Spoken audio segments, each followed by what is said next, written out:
this particular conversation or the dozen hackers group, I don't have any use case for. So whatever dependencies I want to install, I can install as a separate profile of sorts without it polluting my system or user dependencies. So a lot of people would have switched between different machines at some point of time with different operating systems at some point of time. And to set that up, you would probably have a process, you would probably have a document that says that these are all the packages that you would install, these all were the config files that you had, you probably have a dot files repository or so such. And you normally just clone it and try to copy those files, and when you try to run a few of the files with, for example, let's say I use i3 with something called i3 blocks, and it uses a bunch of programs. Like, to access my music that is running, I use some program called Pulse Audio Video Control, and if that is not there, you probably hit an error and you would probably reinstall that, and then you would run it again. So Next tries to solve all of these, where you specify your dependencies in your configuration file itself, rather than you having to hit that error and trying to install that. And all this is codified using modules which provide you configurations, and yeah, you can version control it also. And yeah, so when I say there are no rebuilds, if there aren't any changes, what I mean is that let's say I have a configuration for tmux, and I only modify white space, or I don't make any greater modifications, and I still build my system. What I'm going to get is something that I've already built. So it is like a pure function, if you would. Right? So any kind of config that I give, it is going to compute a hash for that and check if it has changed, and only if it has changed would it even rebuild. If not, it is going to reuse whatever was already produced, and it will say that, you know what, you have already built it, here's what you last built. So one other thing that I like about Nix or Nix OS in general is that it provides you a way of rolling back to a previous build that you had. So my current operating system that I have, anytime that I make modifications, add a package, remove a package, make a modification to the config, it creates a new generation. So at this point, I have around 107 generations. So I've built my config 107 times. And if you see that the last one, that is the current one, which was generated probably at 10 tonight, right? So when I restart my machine, I'm going to get an option to select any of these generations, any of these version. These are not version control, but checkpointed by the operating system itself.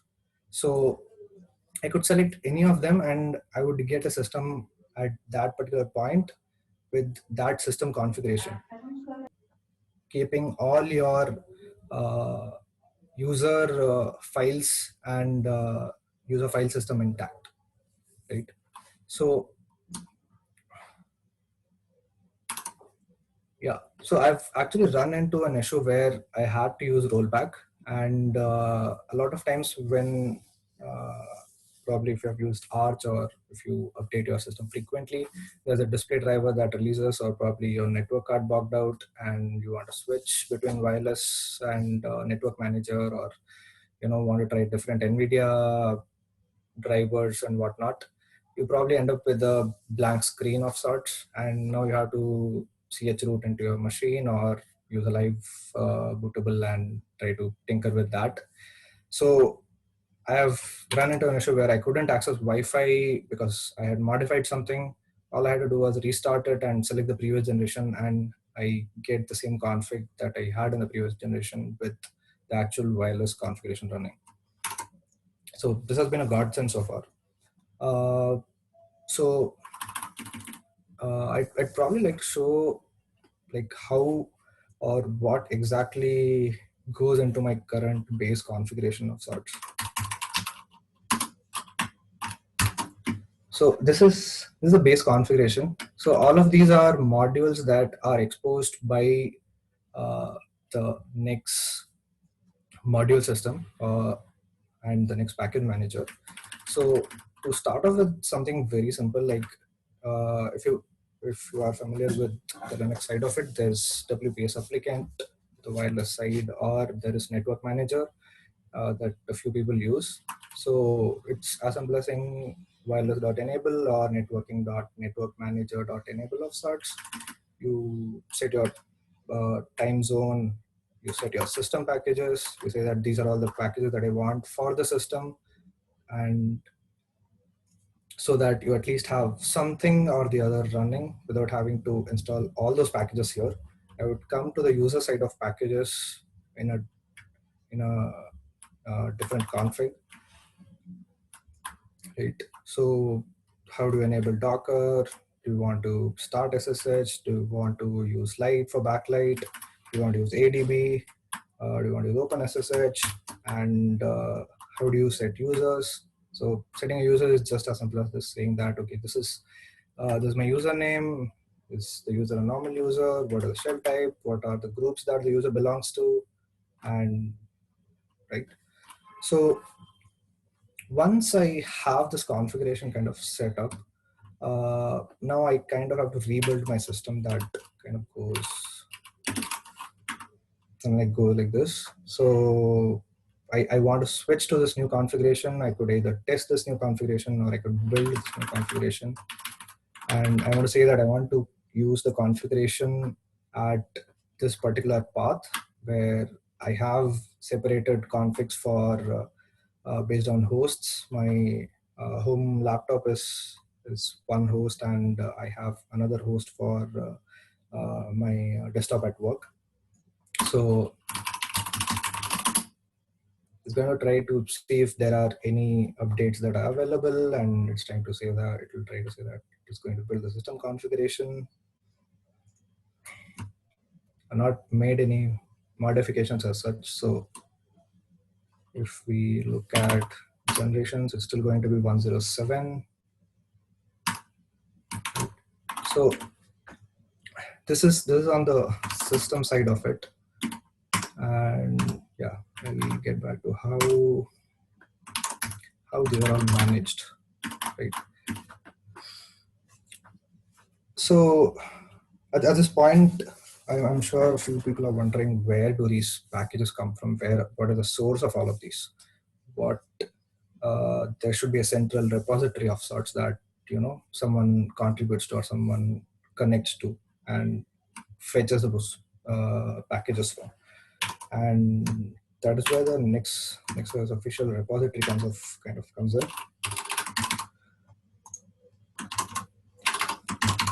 So next follows this pattern called channels that say that I want to get the packages from this particular pinned version of the repository.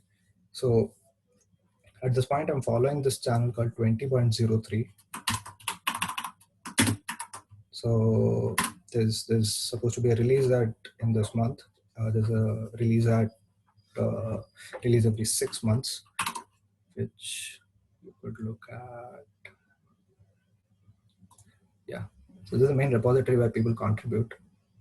And so master is kind of unstable.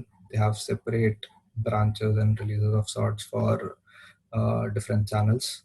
So it's exactly how Ubuntu kind of does it, but you get to decide which channel do you want to subscribe to, similar to how Debian also does it, I guess. Jesse, Stretch, and yeah, VZ. So what you do is you kind of say that I want to use this channel, and whatever packages are in that particular channel, you kind of get them. I could show. So let's say, so there's Zookeeper, Zoom, so there's Zoom US, right? and package.zoom is supposedly something else. So package.ag is also a package. So these are all packages that you would normally kind of install. Say Slack. Slack is also there. So the only difference is that you don't get updates as frequently as how Arch would get it, because it depends on the community that you would have to send a pull request, and only when it builds, and it also depends on how many systems it is going to affect.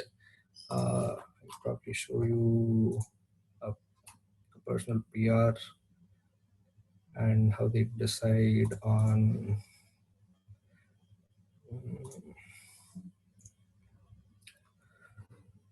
So there's a package that I use called Rescue Time, and so if you see on the site, so it says that it wants to rebuild 0 machines here, and for Linux it probably has to rebuild 1 to 10. So these labels show the impact of how many uh, packages or software packages that are going to be affected by this change being merged there.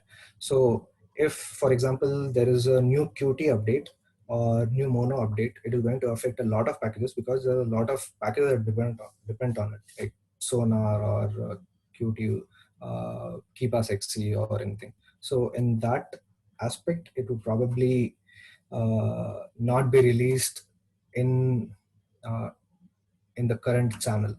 It would probably get merged into master, and you would get its update in the next release that would happen at 6 months later. So at this point I'm on like the unstable channel, so I should probably have whatever is going to be released this month.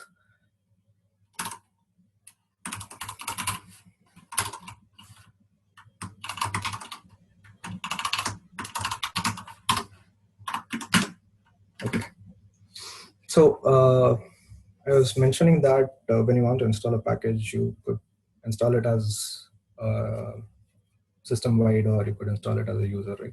Because normally we are accustomed to installing it as a system level dependency as such. And in this, I was showing you how I have a separate config for whatever I want to install in the operating system.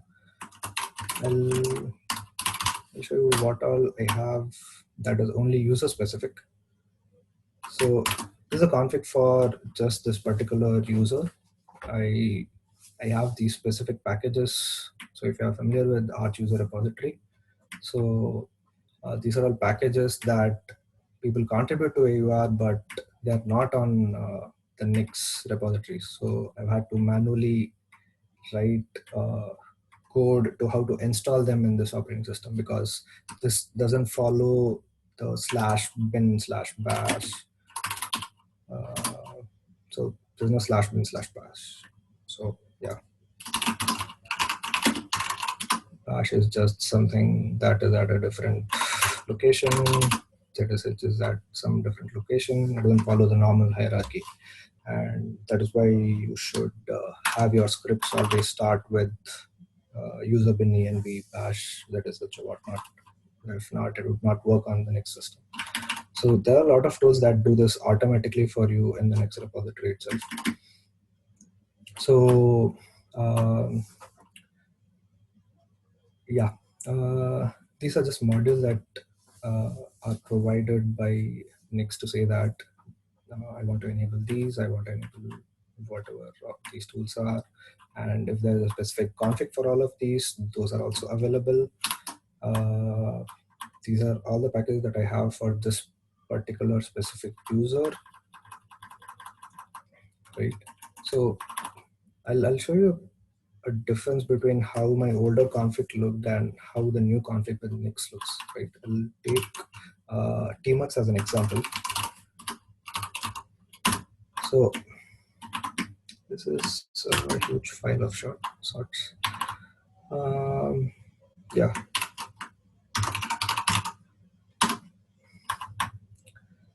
So just as a minor example,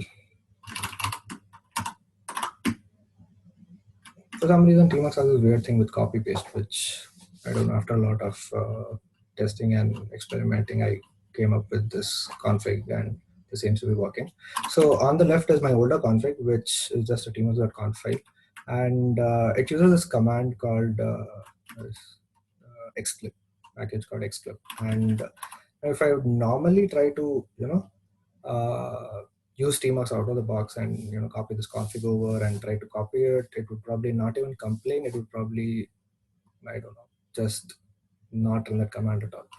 Or even if it gave an error, it would probably say xclip is not installed, and you'd be like, okay, yeah, I should probably install xclip. On the right side, what you see is I'm kind of referring to xclip as if it is a package that I have access to, and I say that I want the xclip program that is at this particular location, and this is going to ensure that xclip is installed when I build my home configuration of such. And yeah, and similarly it goes with plugins also. You probably would have to do I think it's command B and I to install tmux plugins.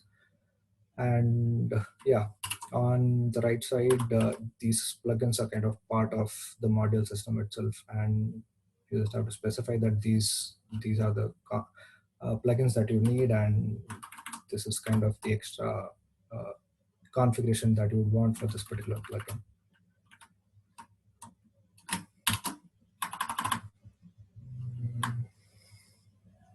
I'll probably show you another example of probably ZSH. Yeah. So I don't have the older changes from my new changes in the older config, but they should still, I think, help in identifying changes as such. So for example, if I have this weird alias that I want to like grab this particular process name or whatever, and if I want to use tmux and whatnot, so I could refer to them as packages that I have access to, and not have to worry while I run tmux that if I will run into an error or not, or so such. Right? There probably are more configurations that I could show. Yeah, I have an example that I will probably show it later.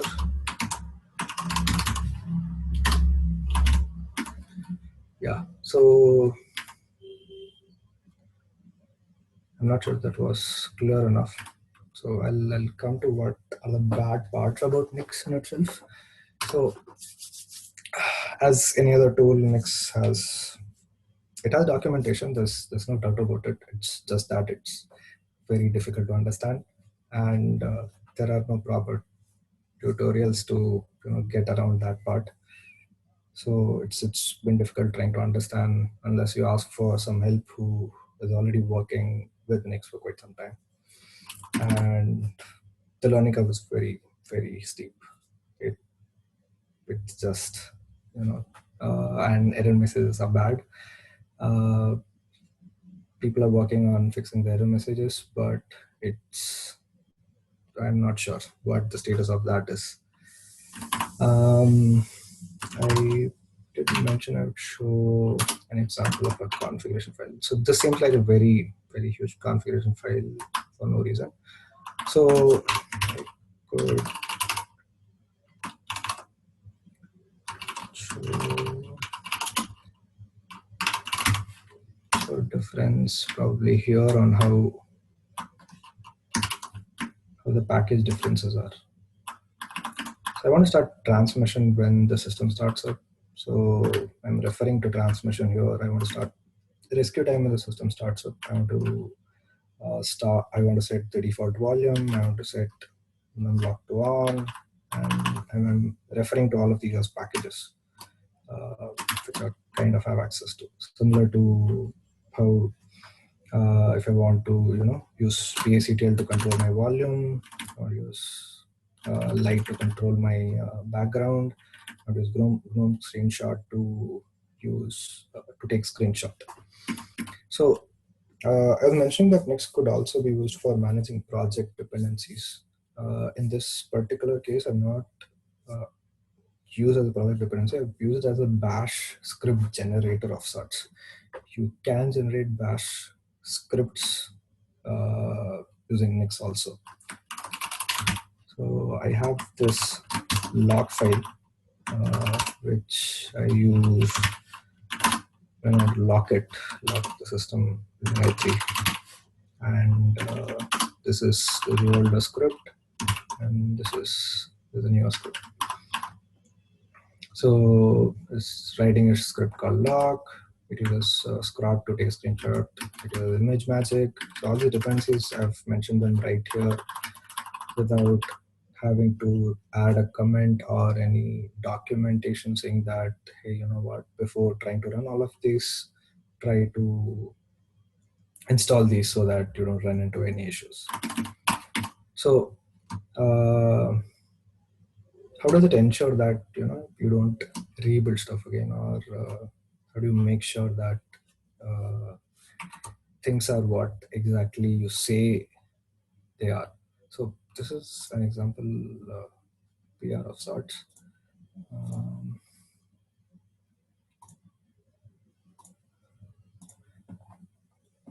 So there's a lot of stuff that says that how do you want to install rescue time, but these three parts are kind of the main crux of the whole thing. I'd say what the file name is, where to fetch the file from, and what are the hash of the file, right? So every package that is there in this repository has a source where to download from, a hash to make sure that any updates do not break them. Ideally, a URL should point to the version source and not, a free URL just like this piece of crap does. Because it seems to point to a dynamic URL which could fail tomorrow. So if there's a new release tomorrow, it is going to fail, saying that it has a different hash of sorts. So I even have my wallpaper as code. So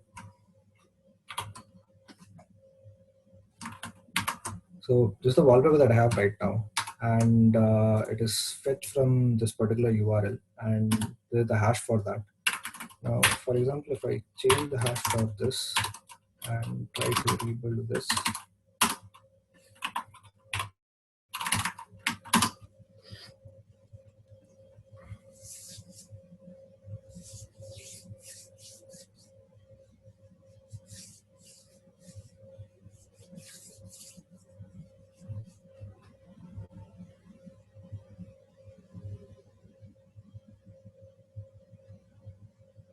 so it's trying to build kyloren.jpg blah blah blah. It's trying to fetch the wallpaper from this URL, and it is going to say that, hey, you know what, the hash kind of mismatched. You have a different hash, and I got something else, right? So yeah.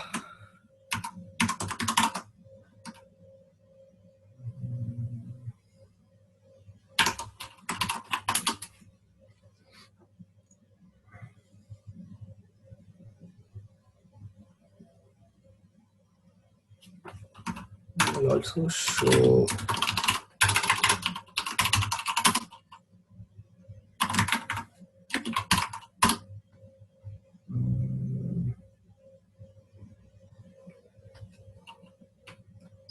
ZSH. I'll probably show. Yeah. So use notification manager called Dunst. It shows a notification like this, and so whatever configurations you have seen so far are going to generate a normal configuration that you kind of see here. So Dunst.c is pointing to some path on some Nix store, blah blah blah, and say that it's .config and blah blah blah, right? And if we see this, it is a normal text file that is your normal configuration that Dunst kind of expects.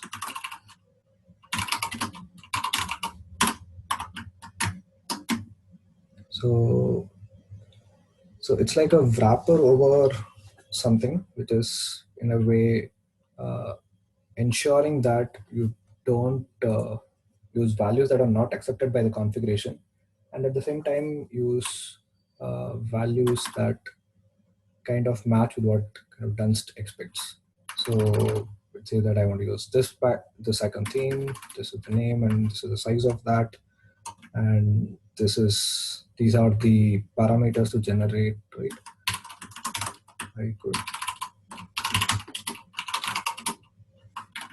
show the configuration here. Okay, this seems to be like a huge thing, but yeah. So these are all the values that you see on the right side being filled up in the configuration on the left. This is similar to any config that you kind of would take. So if I were to take tmux.mix, so the tmux.conf generated, and it is going to have all these. So there's terminal 256 color, so there's base index 1, main base index 1, status keys, and clock mode style. All these are values from here. Right.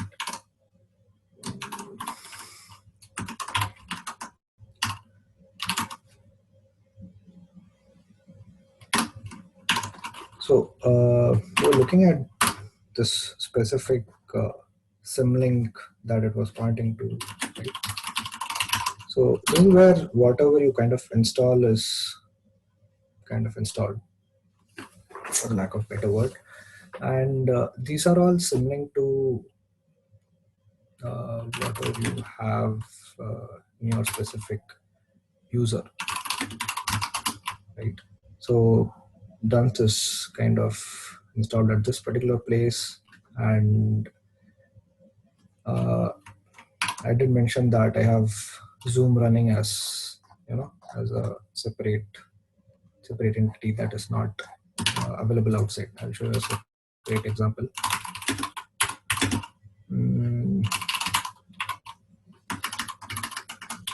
So I don't have the gsutil command.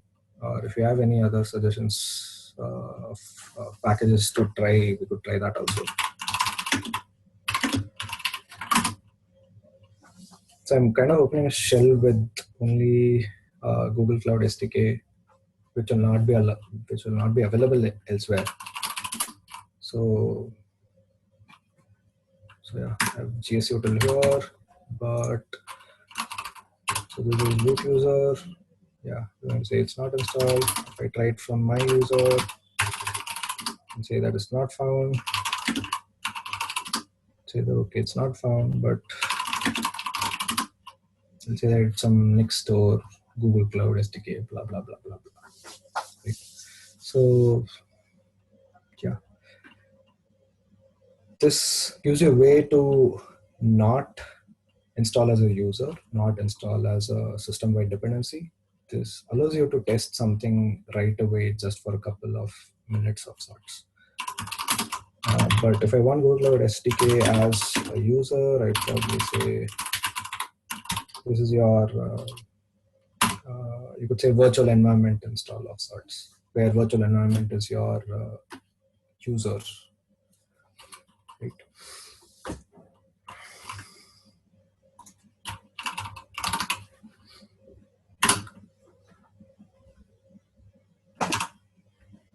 So it gives you separation of concerns that whatever you want to have it as a user, you install it as a user.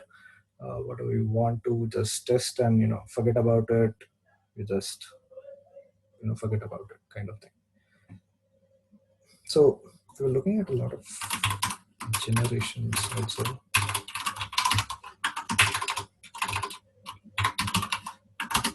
So there's like around 8 and 9 because we modified the wallpaper. Yeah, modified the wallpaper, and we installed Google Flow SDK. Right. So those are two new additions here.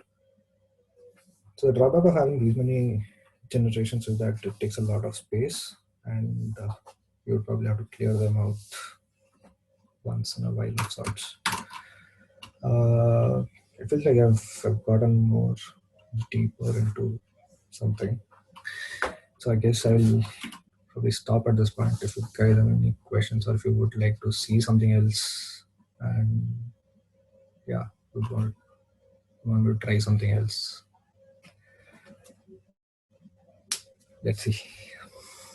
Yeah, Mrinal, I do have a few questions. I just put Sure. them in chat. Oh, okay. Okay. I don't even know where the client is.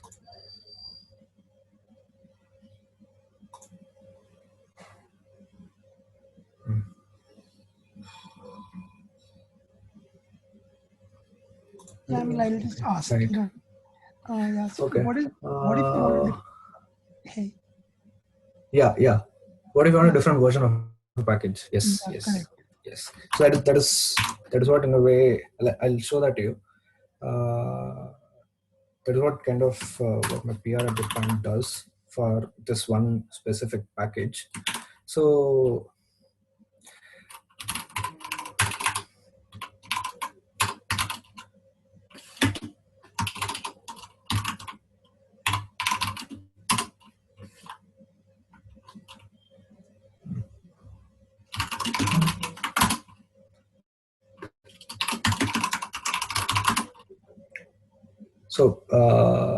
I'm currently looking at what is there on the channel that I'm subscribed to. So the channel that I'm currently subscribed to is 20.03, and according to the repository, the version that is there on 20.03 is this one,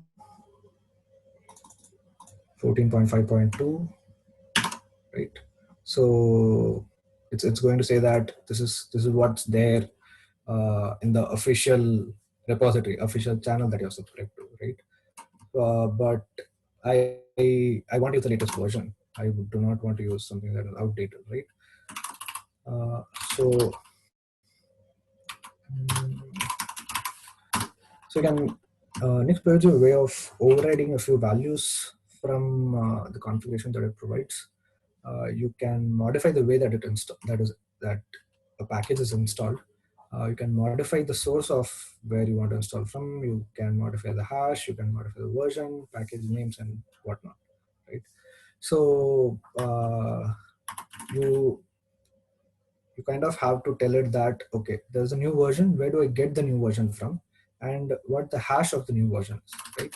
So there are multiple ways to get the hash. I'll not get into that right now. Once you get the URL, you know that, yeah, this is my newer version. You say that this is my newer version that you want to let Nix take as a value to show it here, right? And once you have modified it,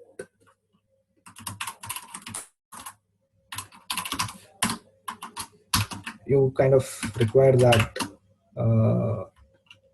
configuration of sorts here, and you just say that you want to use this configuration, and you want to install this package.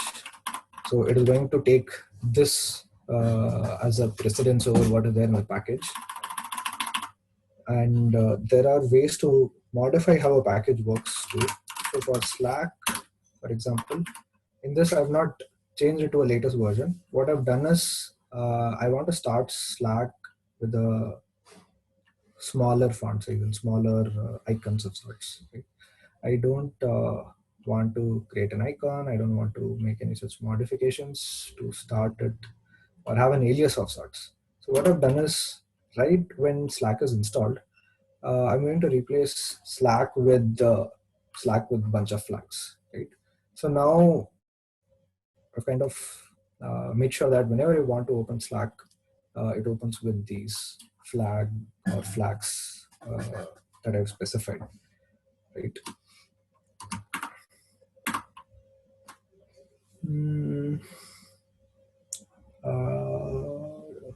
There's a new environment persist after you exit it.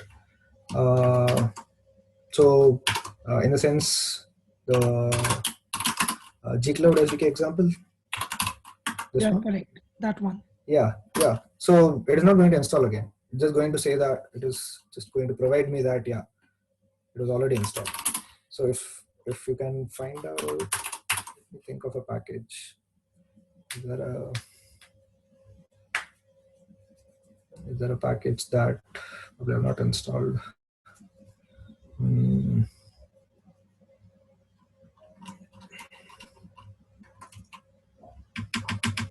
Okay, I'll think of a package and we'll probably show how that works also.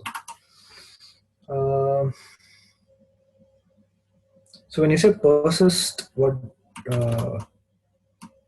do you mean? So by persist, I mean, for example, I mean like just for example that you create virtual environments for Python, or like if you create Yeah, Linux, right? yes, Something. yeah. So if once you create and give it a name, it would persist until like you basically delete it or something like that. So something like this Yeah. happens in the next Yes, step. this is kind of persistent, but this is not named as such. This Okay. is just a shell with this extra package. So okay, I'll show you this. So there's a bunch of huge stuff here. So normally when you look at your path variable, it's probably going to be like, user path or user local bin, user whatnot, /bin, and all of that. And over here, what you see is just the same packages. And yeah, I'll show you the difference.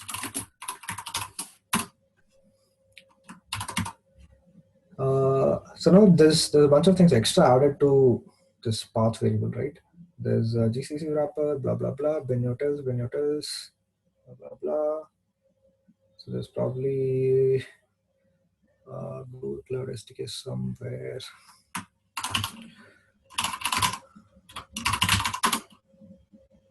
Yeah, right. So to use Google Cloud SDK in this particular shell, Nix had to add a bunch of other variables also to the path variable, right? So what is the lifetime of this shell? So the shell remains forever until you run this sweet command called collect garbage. This runs DC and deletes all the generations that are there, only keeping the last three of sorts. And yeah, I think, okay, fine, I'll run it. What's the harm? So the way Nix works is it has a bunch of symlinks to the package that you're using. And if it identifies that these symlinks are not being utilized anywhere, it is going to collect them and just delete them off sorts. So there were these many packages, these many configurations, these many things that were built together that were not collected at all. So okay, so it's going to delete all generations now. I'm going to say like around, I don't know, 50 GB reclaimed or whatever. And when we try to use Google SDK again, it should install, build and install again.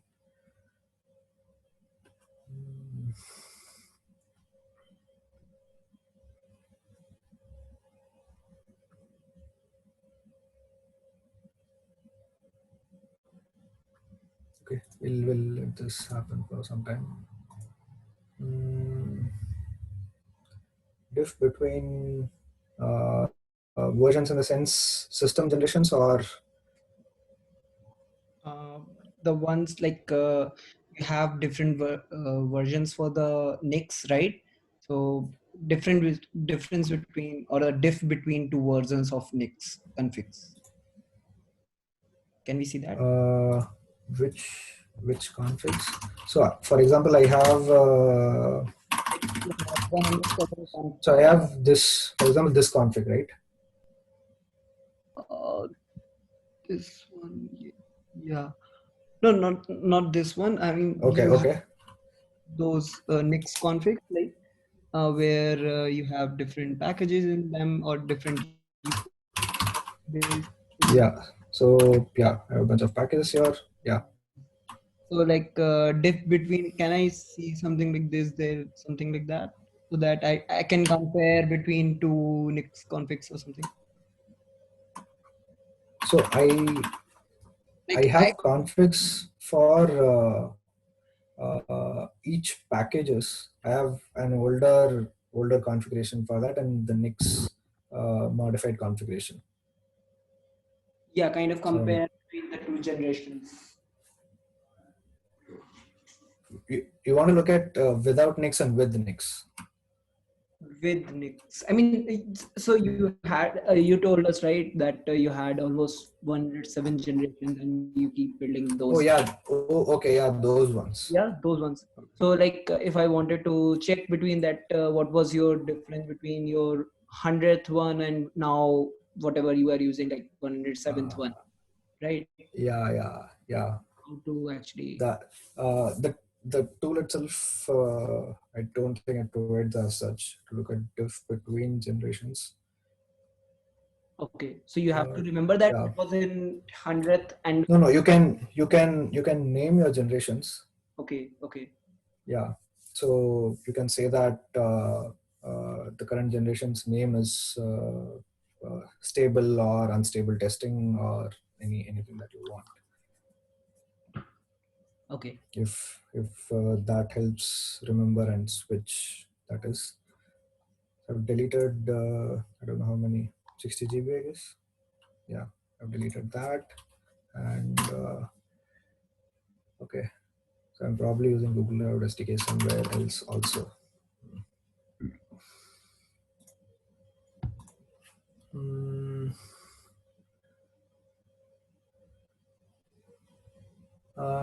Any tool which migrates configs from system package manager to Nix. There's no tool as such. You have to kind of manually write it. So right now I use this user configuration. I use a tool called Home Manager.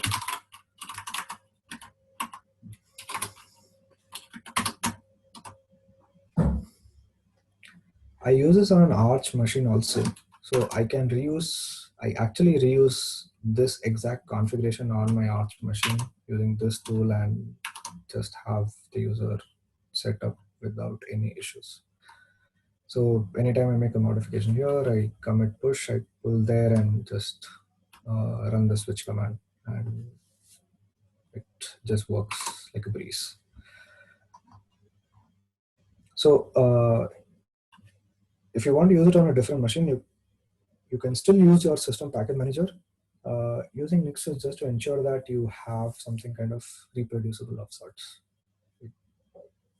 Nothing more than that.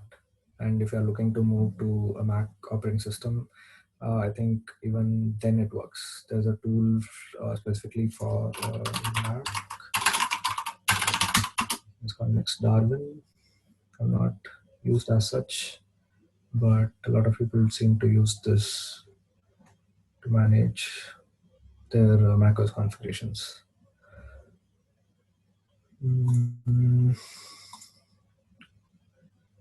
So the thing is that because there's not a direct tool available to migrate configs, it does take a bunch of time to move things around. So, get your head wrap around that. Okay, like I was showing, my older Linux config, and the newer tmux config, right? So it takes a bunch of wrapping, and I was talking about this tool, Home Manager, which has pretty good documentation, I should say, which mentions that these are all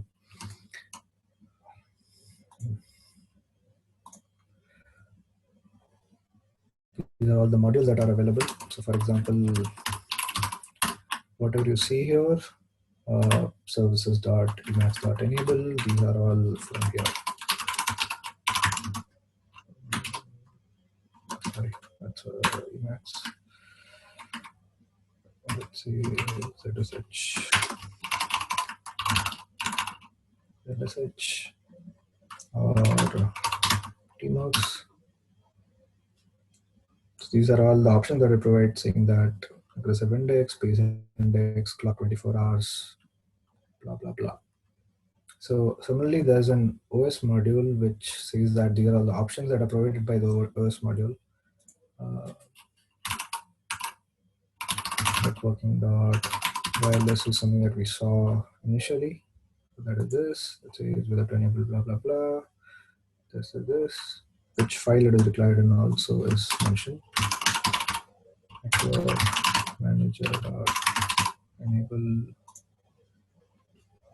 blah blah blah. False example is for some reason not given.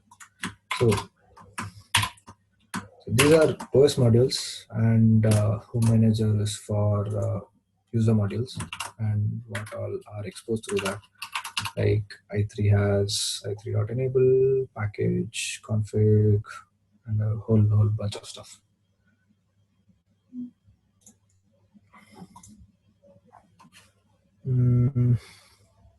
Upgradation of package works and configuration. So one example was what was that?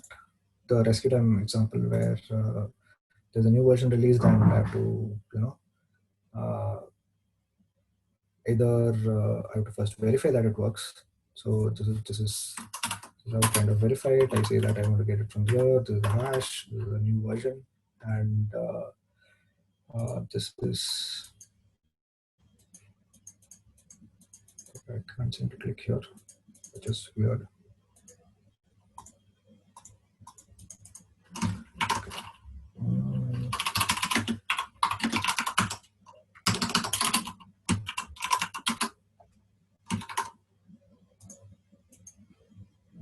References.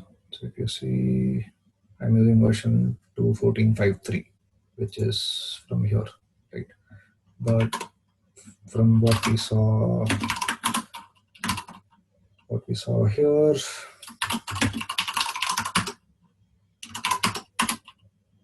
the field, the one that is provided by the channel that I'm subscribed to, is still 5.2.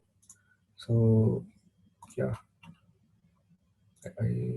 was that your question? Does that answer your question?